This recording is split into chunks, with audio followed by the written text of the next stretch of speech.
세간의 이목을 사로잡을 만한 경이로운 소식이 전해졌습니다. 대만에서 오랜 전통의 중국어 대신 한글을 사용해 소수 언어를 기록하려는 파격적인 시도가 시작되면서 전 세계가 큰 충격에 휩싸였습니다. 이례적인 문자 체계 도입에 대해 중국은 격렬하게 반발하며 대만 내부에서도 찬반 논쟁이 격돌하고 있습니다.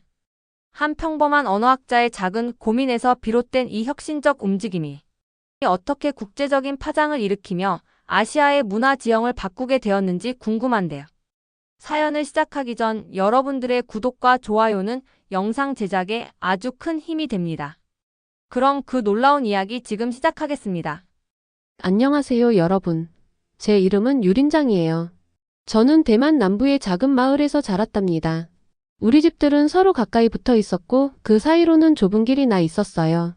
오래된 나무들이 여름에 우리에게 시원한 그늘을 만들어주고 있었죠. 우리 마을 뒤로는 높은 산들이 우뚝 서 있었고 바람이 불던 날이면 바다 냄새가 코끝에 살랑거리고 있었답니다. 매일 저녁 저는 할머니와 함께 나무로 만든 현관에 앉아 있곤 했어요. 할머니는 우리 마을의 특별한 언어로 저에게 이야기를 들려주고 계셨죠. 이 방언은 마치 우리 지역 사람들만 아는 비밀 암호 같았어요. 저는 그 소리가 정말 좋았답니다. 제가 그 말을 따라할 때면 부드러운 돌멩이가 입안에서 굴러가는 느낌이 들고 있었어요. 우리말은 우리의 보물이란다. 할머니는 항상 그렇게 말씀하셨죠. 말린 사과처럼 주름진 할머니의 얼굴은 옛날 이야기를 하실 때마다 환하게 빛나고 있었답니다. 저는 할머니 말씀을 온전히 믿고 있었어요. 우리가 말하는 방식이 우리의 가장 중요한 특징이라고 생각했죠. 또한 다른 문화, 특히 한국 문화는 우리 문화에서 멀리해야 한다고 굳게 믿고 있었답니다. 제가 정확히 언제부터 한국에 대한 거부감이 생겼는지는 잘 모르겠어요. 아마도 어린 시절 들었던 이야기들 때문이었을 수도 있고 또 어쩌면 TV에서 본 것들 때문이었을 수도 있겠네요. 하지만 제가 다 자라서 대만 국립대학교의 연구원이 되었을 때는 이미 제 마음은 굳어져 있었어요. 한국 글자, 한국 음식, 한국 음악. 어느 것 하나 관심을 두고 싶지 않았죠. 한국 글자는 그저 이상한 낙서일 뿐이야. 저는 혼자 중얼거리곤 했어요. 그건 우리나 우리말과는 아무 상관도 없어. 이런 생각을 하는 제 자신이 뿌듯했답니다. 뭔가를 완전히 거부한다는 것이 저를 강하게 느끼게 해주고 있었거든요. 평범한 어느 화요일, 저는 제가 다녔던 마을 학교를 찾아갔어요. 그곳 아이들은 할머니가 들려주시는 이야기를 듣고 있었죠. 그런데 갑자기 제 마음을 무겁게 만드는 걸 발견했어요. 아이들의 표정이 혼란스러워 보이고 있었거든요. 그들은 우리 방언의 많은 단어들을 이해하지 못하고 있었어요. 서로 속삭이며 이게 무슨 뜻이에요? 라고 물어보고 있었답니다. 우리의 소중한 언어가 바로 제 눈앞에서 사라져가고 있었어요. 이건 정말 슬픈 일이었죠. 그 주 대학에서는 제 동료 서윤이 한글이라고 불리는 한국 글자에 관한 기사를 보여줬어요. 이것 좀 봐. 서윤이 한국 글자들이 있는 사진을 가리키며 말하고 있었어요. 세종대왕이 일반 백성들을 위해 이 글자를 만드셨대. 과학적으로 설계되어 있어서 각 글자가 그 소리를 낼 때 입이 어떻게 움직이는지 보여준대. 저는 그저 고개를 절레절레 흔들었답니다. 한국인들에게는 좋겠지만 우리와는 아무 상관없어라고 말했죠. 하지만 그날 밤 저는 도무지 잠을 이룰 수가 없었어요. 계속해서 학교에서 본 혼란스러워하던 아이들이 생각나고 있었거든요. 할머니의 목소리가 귓가에 울리는 것 같았어요. 우리말은 우리의 보물이란다. 아이들이 이 말을 이해하지 못한다면 우리의 소중한 보물은 영원히 사라질 거예요. 제 마음속에서 미친 생각이 자라나기 시작했어요. 이 한국 글자 체계가 우리말을 지키는데 도움이 될 수 있다면 어떨까? 이런 생각은 저를 매우 불편하게 만들고 있었답니다. 제가 평생 믿어온 모든 것에 어긋나는 거였으니까요. 어떻게 제가 항상 한국 것들을 싫어했던 사람이 우리 대만 방언을 살리기 위해 한국 글자 체계를 쓰는 걸 고려할 수 있을까요? 저는 그 생각을 밀어내려고 했어요. 하지만 그 생각은 계속해서 돌아오고 있었습니다. 마치 문 앞을 떠나지 않으려는 길 잃은 고양이처럼요. 그때는 전혀 알지 못했지만 이 불편한 생각이 결국 모든 것을 바꿔놓게 될 거였어요. 제 믿음, 심지어 제가 누구라고 생각했는지까지도 말이에요. 여러 날 동안 저는 우리의 사라져가는 언어에 대한 생각을 멈출 수 없었어요. 대학교 책상에 앉아 빈종이만 뚫어지게 쳐다보고 있었답니다. 연구 계획을 쓰고 싶었지만 제 손이 움직이지 않고 있었어요. 머릿속에 떠다니는 제목이 저를 이상한 기분이 들게 했죠. 대만 방언을 살리기 위한 한국 한글 활용법. 이 생각은 마치 남의 신발을 신은 것처럼 어색하게 느껴지고 있었어요. 저는 평생 한국적인 것들을 피해왔는데 이제 할머니의 이야기를 살리기 위해 한국 글자를 사용한다고요? 배신하는 기분이 들고 있었답니다. 제 사무실은 작지만 편안했어요. 창문 밖으로는 대학 안뜰에 커다란 뿌리가 보이는 나무가 보이고 있었죠.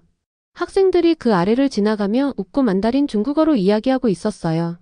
그들 중 아무도 우리 마을 방언을 쓰지 않았죠. 이런 모습을 보니 제 마음속 아픔이 더 커지고 있었어요.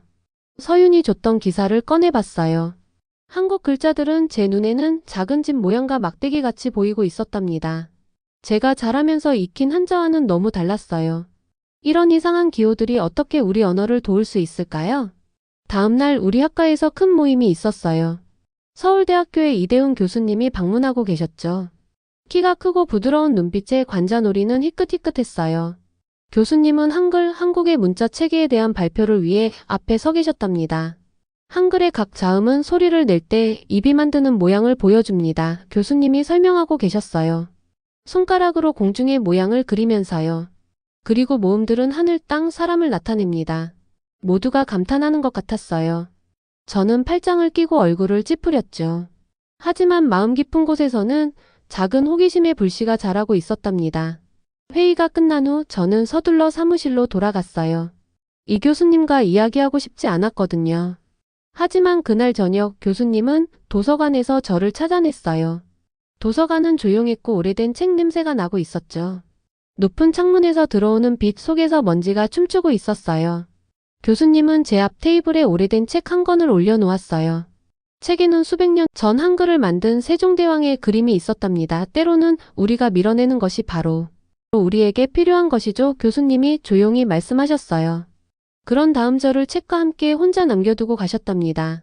그날 밤 작은 아파트에서 저는 제가 절대 하지 않을 거라고 생각했던 일을 했어요. 한국 글자로 우리 마을 단어들을 써보려고 했죠. 종이에 그것들을 그리고 지우고 다시 그리고 있었어요. 마치 보이지 않는 선을 넘는 기분이 들고 있었답니다. 다음날 아침 서윤이 대학 카페에서 저를 찾아냈어요. 공기 중에는 커피 향기가 가득했고 주변의 학생들은 노트북으로 바쁘게 타자를 치고 있었답니다. 서윤의 눈은 흥분으로 반짝이고 있었어요. 우리 서울에 가보자, 서윤이 말했어요. 한글 박물관에 가서 글자 체계가 어떻게 작동하는지 더 배울 수 있을 거야. 그 생각에 제 속이 꽉 조여왔어요. 한국에 간다고요? 제가요? 바로 거절하고 싶었죠. 하지만 그때 마을의 아이들이 혼란스러워하던 모습이 떠올랐어요. 할머니가 우리말은 우리의 보물이란다라고 하시던 말씀도 생각났고요. 만약 그 보물이 영원히 사라질 위기라면 그것을 구하기 위해 무엇이든 시도해볼 가치가 있지 않을까요? 생각해볼게, 제가 말했어요. 하지만 이미 제 대답이 뭐가 될지 알고 있었어요. 저는 두려웠어요. 제가 틀리는 것이 두렵고 제 신념을 배신하는 것이 두렵고 한국에 대해 제가 생각했던 모든 것이 사실이 아닐 수도 있다는 게 두려웠죠. 하지만 두려움보다 더 큰 책임감을 느끼고 있었어요.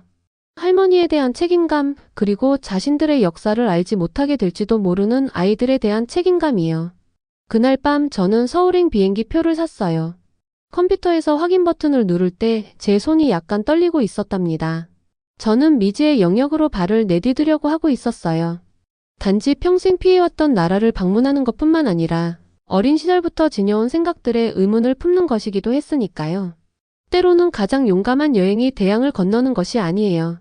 때로는 우리가 우리 마음속에 세운 벽을 넘어가는 것이랍니다. 서울에서의 첫날은 마치 다른 세계로 발을 딛는 기분이었어요. 유리와 철로 만든 거대한 나무처럼 건물들이 하늘을 향해 쭉쭉 뻗어 있었답니다. 한국 글자로 된 알록달록한 간판들이 사방에서 반짝이고 있었어요. 거리는 사람들로 북적이고 있었고 모두 각자의 방향으로 바쁘게 움직이고 있었죠. 자동차 경적 소리가 울리고 노점상들이 큰 소리로 외치고 있었어요. 제가 알지 못하는 음식 냄새가 공기 중에 가득 퍼져 있었답니다. 저는 작아지는 느낌이 들었어요. 마치 이곳에 어울리지 않는 것 같았죠. 호텔방이 제 안전한 공간이 되었어요. 깨끗하고 심플한 방이었는데 도시를 내려다볼 수 있는 큰 창문이 있었답니다. 첫날 밤 저는 그저 창가에 앉아 별처럼 반짝이는 도시 불빛을 바라보고 있었어요. 한편으로는 다음 비행기를 타고 집으로 돌아가고 싶은 마음이 들고 있었죠. 평생 피해왔던 나라에서 제가 뭘 하고 있는 걸까요? 하지만 아침은 언제나 그렇듯이 찾아왔어요. 이대훈 교수님과 서윤이 호텔 로비에서 저를 기다리고 있었죠. 두 분은 미소를 지으며 살짝 고개를 숙였어요. 저도 따라 인사했지만 몸이 뻣뻣하고 어색하게 느껴지고 있었답니다. 오늘은 한글 박물관에 갈 거예요. 서윤이 말했어요. 박물관은 부드러운 성과 트인 공간이 있는 아름다운 건물이었어요. 안으로 들어가자 제일 먼저 눈에 들어온 것은 세종대왕의 큰 초상화였답니다. 세종대왕은 친절한 눈빛과 부드러운 얼굴을 하고 계셨어요. 두려워하거나 싫어해야 할 사람으로는 보이지 않았죠. 우리 안내원은 고서들을 보여주며 세종대왕이 어떻게 한글을 만들었는지 설명해주고 있었어요. 한글이 만들어지기 전에는 부자들과 학자들만 한국에서 글을 읽고 쓸 수 있었어요. 안내원이 설명했죠. 그들은 복잡한 한자를 사용했어요. 세종대왕은 모든 사람이 심지어 교육을 받지 못한 가난한 농부들과 여성들도 읽고 쓸 수 있기를 바라셨죠. 저는 그 자리에 서서 안내원의 말을 새겨듣고 있었어요. 평범한 사람들이 글을 읽을 수 있도록 글자를 만든 왕이라고요? 이건 제가 예상했던 이야기가 아니었어요. 우리는 다른 방으로 이동했어요. 그곳에서 안내원은 각각의 한글 글자가 어떻게 만들어졌는지 보여주고 있었답니다. 이 글자를 보세요. 안내원이 위에 선이 있는 네모 모양 기호를 가리키며 말했어요. 이것은 소리를 낼 때 혀의 위치를 보여줍니다. 그리고 이 모음 기호는 하늘과 땅을 나타내죠. 박물관에서 아이들이 특별한 종이에 한글을 쓰는 연습을 하고 있었어요. 그들의 얼굴에는 집중하는 표정이 역력했고 글자를 제대로 썼을 때는 기쁨이 번지고 있었죠. 제 안에서 무언가가 움직이는 것 같았어요. 아직 이름 붙일 수 없는 감정이었답니다. 서울대학교로 돌아와서 우리는 시험 프로젝트를 시작했어요. 한국에서 공부하고 있는 대만 학생들로 구성된 작은 그룹과 함께 일했죠. 제가 우리 마을 방언의 단어들을 가르쳐주고 함께 한글을 사용해 그것들을 써보려고 노력하고 있었어요. 첫 시도는 엉망이었어요. 우리 방언의 일부 소리는 한국 글자와 정확히 일치하지 않았거든요. 우리는 창의적이어야 했죠. 다양한 어조를 표현하기 위해 글자에 작은 표시를 추가하고 있었답니다. 그런데 일주일의 작업 끝에 놀라운 일이 일어났어요. 학생들이 제가 들려준 이야기, 즉 할머니의 이야기를 다시 읽을 수 있게 된 거예요. 그들은 우리 방언을 전에 들어본 적이 없었는데도 말이죠. 그 단어들이 마치 그물에 잡힌 나비처럼 종이에 담겨 있었답니다. 어느 저녁 저는 할머니께 우리가 쓴 이야기를 첨부하여 이메일을 보냈어요. 할머니가 우리가 하려는 일을 이해하실지 확신이 없었죠. 우리의 특별한 언어를 위해 한국 글자를 사용한다는 사실에 화를 내실까요? 다음 날 문제가 시작됐어요. 우리 프로젝트에 관한 소식이 대만에 전해졌고 일부 사람들이 매우 화를 내고 있었답니다. 친중 성향의 신문사 기자가 저를 배신자라고 부르는 기사를 썼어요. 장유리는 한국 글자를 사용해 중국과의 문화적 연결을 지우려 한다고 적혀 있었죠. 제 전화기에는 모르는 번호로부터 전화가 계속 걸려오기 시작했어요. 저는 전화를 받지 않았죠. 그러자 이메일이 오기 시작했어요. 제가 대만을 배신하고 있다는 화난 메시지들이었답니다. 심지어 그렇게 한국이 좋으면 거기 가서 살라는 내용도 있었어요. 제 속이 메스꺼웠어요. 제가 뭔가 잘못하고 있는 걸까요? 여기 있는 것만으로도 제 국민들을 배신하는 건가요? 그날 밤 잠을 이룰 수가 없었어요. 창가로 걸어가 서울을 내려다봤죠. 이제 도시는 더 조용해져 있었어요. 어두운 거리를 천천히 헤엄치는 물고기처럼 몇 대의 차만 움직이고 있었답니다. 내가 뭘 하고 있는 거지? 저는 혼잣말을 중얼거렸어요. 그때 제 전화기가 울렸어요. 할머니로부터 온 이메일이었죠. 떨리는 손으로 메일을 열었답니다. 사진이 첨부되어 있었어요. 할머니가 우리 마을 학교 앞에 서서 한글로 쓰여진 종이를 들고 계셨죠. 사진 아래에는 간단한 메시지가 있었어요. 아이들이 우리 이야기를 쓰는 법을 배우고 있단다. 고맙구나. 눈물이 제 눈에 고이고 뺨을 타고 흘러내렸어요. 그 순간 싫어하도록 배워왔던 곳에서 멀리 떨어진 이곳에서 저는 제 안에 단단한 무언가가 깨지기 시작하는 것을 느꼈답니다. 한국 문화에 대해 제가 쌓아올린 벽은 아무도 보호해주지 않았어요. 그저 제가 진정으로 사랑하는 것을 지킬 방법을 찾지 못하게 막고 있었을 뿐이었죠. 한글로 쓰인 이야기를 들고 계신 할머니의 사진은 제 안에 무언가를 바꿔놓았어요. 마치 어두운 방에 불이 켜진 것 같았죠. 하지만 대만으로 돌아왔을 때 저는 폭풍우 속으로 걸어 들어가고 있었답니다. 돌아온 첫날 대학 총장님이 저를 사무실로 부르셨어요. 그곳은 번쩍이는 목재 가구가 있는 크고 차가운 방이었죠. 3명의 다른 교수님들도 거기 앉아 있었는데 모두 심각한 표정을 짓고 있었어요. 자네 연구가 문제를 일으켰네, 총장님이 말씀하셨어요. 목소리는 조용했지만 눈빛은 단호했죠. 중국 대사관에서 항의가 들어왔어. 자네 연구가 우리의 문화유산을 위협한다고 하더군. 제 심장이 빠르게 뛰고 있었지만 저는 침착한 표정을 유지했어요. 이게 정말 문화에 관한 것이 아니라는 걸 알고 있었거든요. 이건 정치적인 문제였죠. 중국은 대만이 한국과 연결되는 것을 원치 않았어요. 그들은 우리가 중국 글자만 사용하길 바라고 있었답니다. 걱정하시는 점 이해합니다. 제가 말했어요.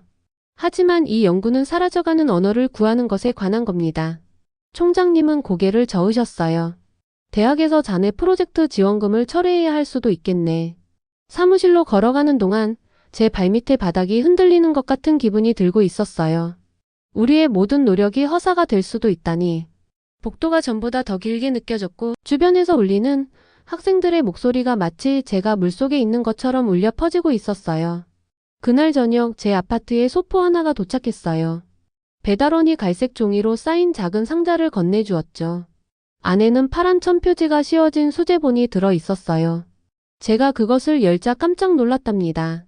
그 안에는 한글로 쓰인 우리 마을의 이야기들이 가득했어요. 글씨체는 떨리지만 선명했죠. 첫 페이지에는 할머니의 쪽지가 있었답니다. 처음으로 내 말이 종이에 적힌 걸 볼 수 있구나. 우리 이야기들이 이제 내 기억 밖에서도 모양을 갖게 됐어. 영원히 살아남을 수 있을 거야. 저는 무릎 위에 책을 올려놓고 바닥에 앉아 있었어요. 눈물이 파란 표지 위로 떨어지고 있었죠. 평생 동안 저는 한국적인 것들이 우리에게 해롭다고 확신하고 있었어요. 제 마음속에 그것들에 대한 벽을 쌓아 올렸었죠. 이제 그 벽이 무너지고 있었답니다.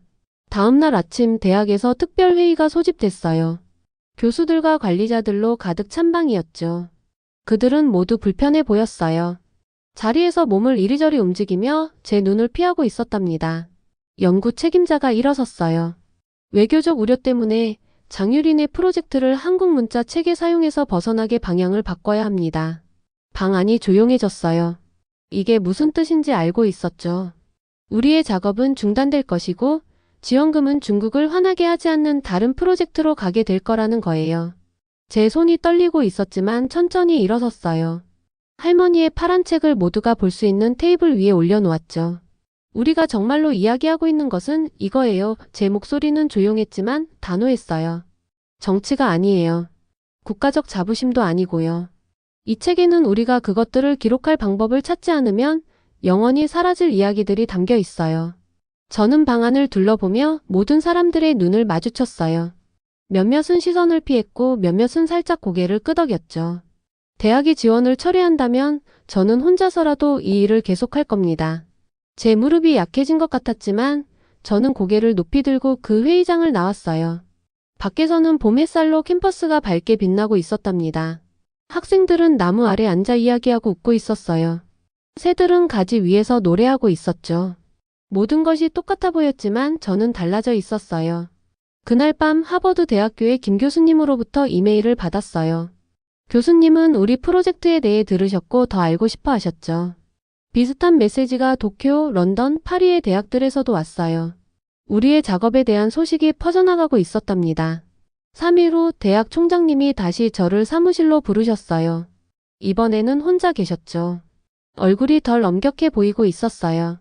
자네 연구에 국제적인 관심이 있더군, 총장님이 말씀하셨어요.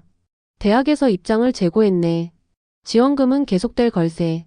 저는 감사하다고 말씀드리고 총장님이 제 미소를 보기 전에 재빨리 나왔어요. 이것이 제 연구를 믿어서가 아니라는 걸 알고 있었죠. 국제적인 주목을 받고 있는 프로젝트와 연관되고 싶은 대학의 바람 때문이었어요.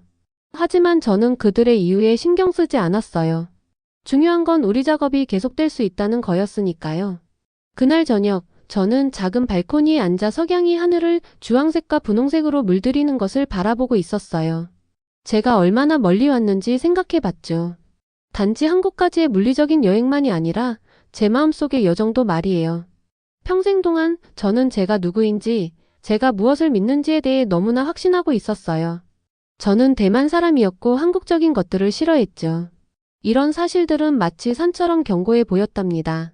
이제 저는 산이 멀리서 볼 때만 견고해 보인다는 것을 이해하게 됐어요.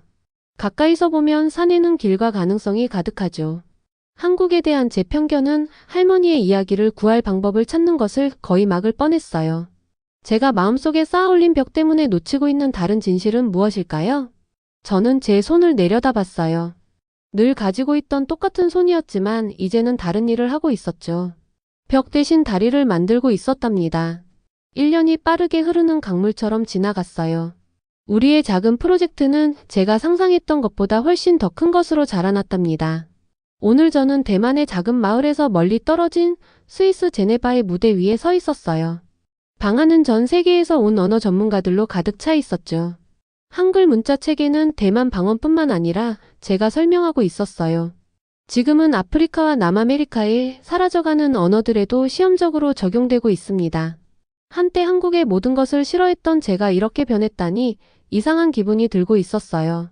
이제 저는 여기서 한국의 문자 체계가 영원히 사라질 위기에 처한 언어들을 어떻게 구하고 있는지 세계에 알리고 있었답니다. 이 교수님이 무대 위에서 제 옆에 서 계셨어요. 이제 교수님은 저에게 단순한 선생님이 아니라 우리 작업의 친구이자 파트너가 되어 있었죠. 함께 우리는 한글 체계를 확장해서 한국어에는 없지만 다른 언어에 존재하는 소리를 위한 새로운 기호들을 포함시켰답니다. 컨퍼런스가 끝난 후 저는 대만으로 돌아왔어요. 하지만 이번에는 단순히 제 마을을 방문한 것이 아니라 머물기 위해 왔답니다. 우리는 오래된 마을 회관을 언어센터로 바꿨어요. 예전에는 텅 비어있던 벽에 이제는 한글 글자와 그 소리를 보여주는 다채로운 차트들이 걸려 있었답니다. 개관식 동안 할머니는 맨 앞줄에 앉아 계셨어요. 마을 아이들이 한글을 사용해 우리 방언으로 쓰인 이야기를 읽는 것을 보시며 할머니의 눈에는 눈물이 반짝이고 있었죠. 한때 할머니의 이야기를 이해하지 못했던 바로 그 아이들이 이제는 그것들을 소리내어 읽고 있었어요. 가끔 중국 정부는 여전히 우리 작업에 대해 불평을 했어요. 그들은 우리가 중국의 영향력에서 멀어지고 있다고 말했죠. 하지만 우리 프로젝트는 이제 멈추기에는 너무 유명해졌어요. 심지어 중요한 문화를 보호하는 세계기구인 유네스코에서도 우리의 작업을 특별한 것으로 인정하고 있었답니다. 따뜻한 어느 저녁, 저는 어릴 때처럼 할머니와 함께 현관에 앉아 있었어요. 마을 광장에서는 아이들이 책을 손에 들고 놀고 있었죠. 우리의 이야기, 우리의 말, 우리의 역사가 가득 담긴 책들이었어요. 이해하지 못하는 것들과 싸우는데 너무 많은 세월을 보냈어요. 제가 할머니께 말씀드렸어요. 한국 글자가 우리 언어를 구할 거라고는 전혀 생각하지 못했어요. 할머니는 미소 지으며 제 손을 토닥이셨어요. 할머니의 피부는 오래된 종이처럼 얇지만 튼튼하게 느껴지고 있었답니다. 새 가방에 갇혔을 때 할머니가 말씀하셨어요. 창문에 계속해서 부딪히며 탈출하려고 하지. 반대편에 있는 열린 문은 보지 못하는 거야. 때로는 우리가 싸우는 대상이 진짜 문제가 아닐 수도 있어. 때로는 그저 돌아서서 새로운 방향을 바라볼 필요가 있는 거지. 해가 우리 산 뒤로 지면서 하늘을 주황색과 보라색으로 물들이고 있었어요. 그 부드러운 빛 속에서 저는 우리 마을이 항상 그래왔던 모습과 앞으로 어떤 모습일지를 볼 수 있었죠. 변화했지만 여전히 본질은 그대로인 모습이었어요. 제 여정은 아직 끝나지 않았어요. 구해야 할 언어들이 더 많았죠. 이제 12개 나라의 센터가 세워지고 있었고 각각 자신들의 멸종 위기 언어를 보존하기 위해 우리의 방법을 사용하고 있었어요. 파푸아뉴기니에서 아마존 열대우림까지 사람들은 수정된 한글을 사용해 자신들의 언어를 쓰는 법을 배우고 있었답니다. 가장 중요한 건 제 안에서 무언가가 변했다는 거예요. 제 마음속에 쌓아 올렸던 벽들이 무너져 내렸어요. 때로는 우리가 가장 강하게 밀어내는 것이 정작 우리에게 가장 필요한 것일 수도 있다는 걸 배웠답니다. 그날 밤 저는 우리 마을 위에 별들을 올려다봤어요. 그것들은 한국 위에, 아프리카 위에, 사람들이 자신들의 언어를 살리기 위해 노력하고 있는 모든 곳 위에 빛나고 있는 같은 별들이었죠. 그 별이 빛나는 하늘 아래 우리는 모두 연결되어 있었어요. 국경이나 정치가 아니라 우리의 이야기와 그것을 전하는 단어들로 말이에요. 내일 저는 다시 일을 시작할 거예요. 계획해야 할 수업들, 써야 할 책들, 그리고 보존되기를 기다리는 온 세상의 언어들이 있었으니까요. 하지만 오늘 밤 할머니와 함께 여기 앉아있는 지금, 저는 정확히 제가 있어야 할 곳에 있었어요. 집이라는 곳에, 하지만 온 세상을 향해 열린 마음으로 말이죠. 세종대왕께서 600년 전 백성이 쉽게 익힐 수 있도록 한글을 창제하신 그 위대한 의도가 이렇게 전 세계로 확산될 줄은 아무도 상상하지 못했을 것입니다. 대만의 한 작은 마을에서 시작된 한글 보존 운동이 결국 전 세계의 수많은 언어와 문화를 지켜내는 거대한 물결로 발전한 것은 한글의 뛰어난 과학적 설계와 인본주의적 가치가 있었기에 가능한 일이었습니다. 한글은 이제 단순히 한국의 자랑이 아니라 모든 민족이 자신들의 정체성과 문화적 유산을 보존하기 위한 가장 강력한 도구로 자리 잡았습니다. 세종대왕께서 이루고자 하셨던 모두가 쉽게 배우고 사용할 수 있는 문자라는 이상은 오늘날 전 세계 여러 지역에서 다양한 언어를 기록하고 후세에 전하는 데 결정적인 역할을 하고 있습니다. 아프리카의 사하라, 아마존이 밀림 히말라야의 고산지대, 그리고 태평양의 작은 섬들에서 원주민들은 한글을 통해 자신들만의 소중한 언어와 역사를 기록하고 있습니다. 이렇듯 한글은 인류가 지닌 문화적 다양성을 보존하고 모든 민족의 목소리가 사라지지 않도록 하는 희망의 상징이 되었습니다. 세종대왕이 꿈꾸셨던 누구나 쉽게 접근할 수 있는 문자 체계는 이제 국경과 시대를 넘어 인류 공동의 유산으로 자리매김하였으며 이 위대한 성취는 앞으로도 전 세계 문화 보존의 길을 밝히는 등불로 남을 것입니다. 여러분 오늘 나눈 이야기는 어떠셨나요? 단순한 학자의 연구 발표 이야기를 넘어 그 안에 담긴 우리 한글의 우수성과 역사, 그리고 한 민족의 정체성까지 느끼실 수 있었길 바랍니다. 한글은 단순한 문자가 아닙니다. 세종대왕이 백성을 위해 만든 과학적이고 논리적인 문자입니다. 이제 세계에서 가장 체계적인 언어 시스템입니다. 덕분에 한국은 빠른 정보 전달과 혁신적인 기술 발전이 가능했고 오늘날 우리나라가 세계에서 가장 첨단적이고 아름다운 나라 중 하나로 성장할 수 있었습니다. 여러분의 생각이나 경험도 댓글로 남겨주세요. 한글과 한국의 첨단 기술 그리고 조화로운 발전에 대한 여러분의 이야기가 궁금합니다. 다음 영상에서 또 만나요. 그리고 한글처럼 빛나는 하루 보내세요. 영상 재미있게 보셨나요? 이 영상이 마음에 드셨다면 구독과 좋아요 부탁드릴게요.